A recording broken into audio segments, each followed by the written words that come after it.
10th standard maths 2026 ஆவரேஜாக ஒரு mark எடுக்கணும் அப்படின்னா என்னென்ன டாபிக் பார்த்தா போதும் அப்படின்னு பார்த்தோம்னா ஃபஸ்ட் சாப்டர் பார்த்தோம்னு சொன்னால் ரிலேஷன் அண்ட் ஃபங்க்ஷன். ரிலேஷன் ஃபங்க்ஷனை 12 மார்க் ஈஸியாக எடுத்துடலாம். சார் அது என்னென்ன சார் 12 மார்க்னா 5 மார்க் எடுக்கலாம், ஒரு 2 மார்க் எடுத்துடலாம். ஸோ அப்போ ஈஸியாக 12 மார்க் எடுத்துடலாம். செகண்ட் சாப்டர் வந்து நம்பர்ஸ் அண்ட் சீக்வன்ஸில் பர்டிகுலராக ஸ்பெஷல் சீரிஸ் வரைக்கும் பார்த்தோன்னு சொன்னால் நமக்கு ஒரு 5 மார்க்கு கிடைச்சிடும். தேர்டு வந்து பார்த்தோன்னா அல்ஜிப்ராவில் மேட்ரிசஸ் மட்டும் பார்த்தோன்னு சொன்னாவே ஒரு 5 மார்க்கு. நெக்ஸ்ட்டு வந்து பார்த்தோன்னா சாப்டர் 8 ப்ராபபிலிட்டி.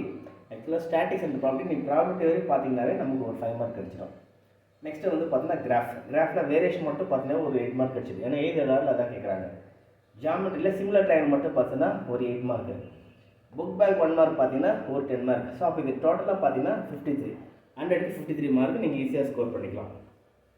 நம்ம சேனலை இதுவரை சப்ஸ்கிரைப் பண்ணிக்கோங்க. தேங்க்யூ.